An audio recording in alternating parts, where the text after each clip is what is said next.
Bonjour, je m'appelle Hilaire. J'aimerais vous parler de quelque chose qui me semble à première vue banal, parce que nous ne faisons pas tellement attention. C'est devenu naturel, c'est devenu courant. Et automatiquement, puisque c'est quelque chose qui est devenu courant et naturel, eh bien, nous ne portons aucune attention. Et pourtant, c'est combien important. Je voudrais vous parler de cette immensité de durée qu'est le temps, la temporalité.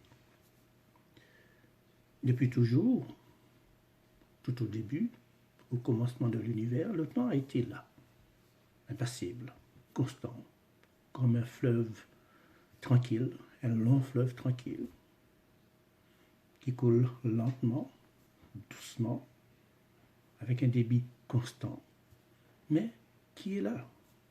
C'est exactement la même chose avec le temps, cette entité, cette immensité de durée.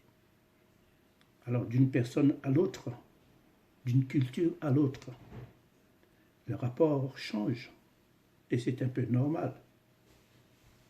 Mais ma réflexion se porte sur le rapport que nous avons chacun, particulièrement le type de rapport que nous avons. Il m'est arrivé en effet, dans mon travail, de voir des personnes sous pression. Et quelquefois, nous avions cette réflexion. Je n'ai pas assez de temps pour faire ceci. Il me manque le temps pour faire cela. Je ne sais pas si j'y arriverai. J'ai tant de choses à faire. Je dois faire ceci, je dois faire cela. Je dois agir ainsi, de telle et telle manière. Je ne pense pas que j'y arriverai. Et ces personnes se sont en quelque sorte submergées, débordées par ce temps. Mais ce temps, me semble-t-il, c'est nous qui le construisons. Il est là. Vous savez, un peu comme un train qui s'élance. Et libre à nous de prendre ce train en marche. Je dis bien en marche, parce que le temps ne nous attend pas. Il est là, depuis le début de l'univers. À chacun de prendre le train en marche, de construire sa propre vie, son cadre de vie, dans ce temps qui lui est imparti. C'est intéressant, la réflexion, en effet, parce que d'une personne à l'autre, le rapport au temps est différent. D'une culture à l'autre, le rapport au temps est différent. D'un pays à l'autre, le rapport au temps est différent. Toutes ces différences, pour moi, doivent donner une richesse, une multiplicité de rapports, de relations que nous pouvons avoir au temps. Il y a certains termes qui, pour moi, peuvent créer beaucoup de problèmes. Des termes de contrainte, des termes tels que le contre-la-montre, des termes encore comme je ne sais pas si j'y arriverai, je n'ai pas beaucoup de temps, j'ai tant et tant de choses à faire. Tout un ensemble donc de faits, de situations qui vont créer une sorte d'angoisse. Parce qu'il y a tant et tant de choses à faire. Mais pourquoi? Ne sommes-nous pas tous maîtres de notre temps? Ne sommes-nous pas tous en capacité donc de pouvoir construire notre temps comme nous l'entendons? Alors certes, ce n'est pas aussi évident parce que, je dirais ne serait-ce que dans le cadre du travail, tout est fait, tout est planifié et donc par conséquent, vous avez donc une hiérarchie qui va vous indiquer, qui va vous conseiller, et dans certaines situations, qui va vous imposer un rythme de travail, qui va établir une planification que vous devriez respecter. J'entends cela. Mais pourquoi faut-il être dans une situation de contrainte, d'angoisse?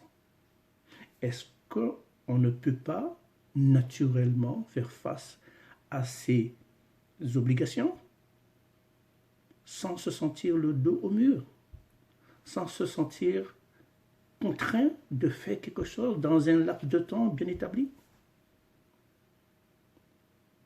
Je ne dis pas qu'il faille passer outre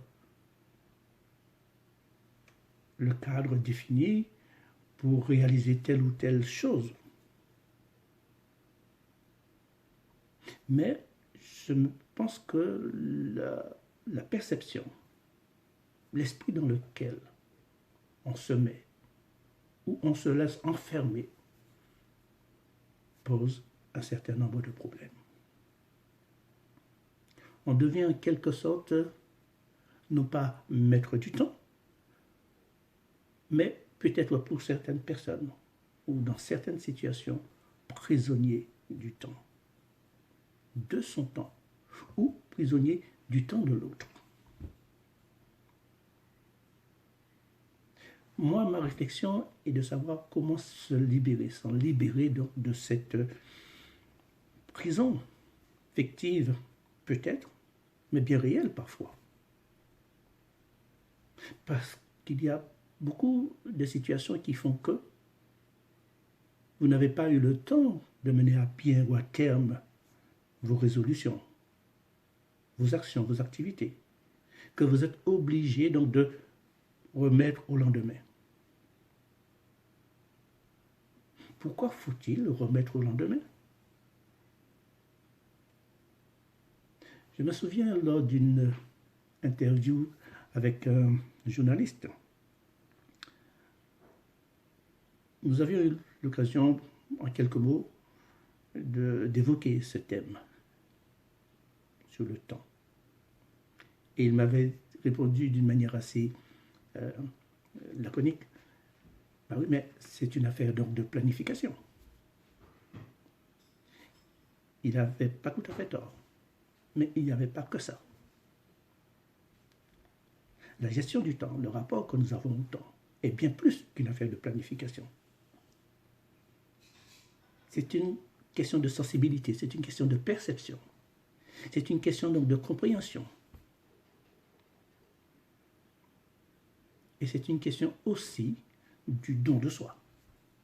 Ce que je suis prêt à donner pour mener à bien telle ou telle activité. C'est beaucoup plus profond que cela.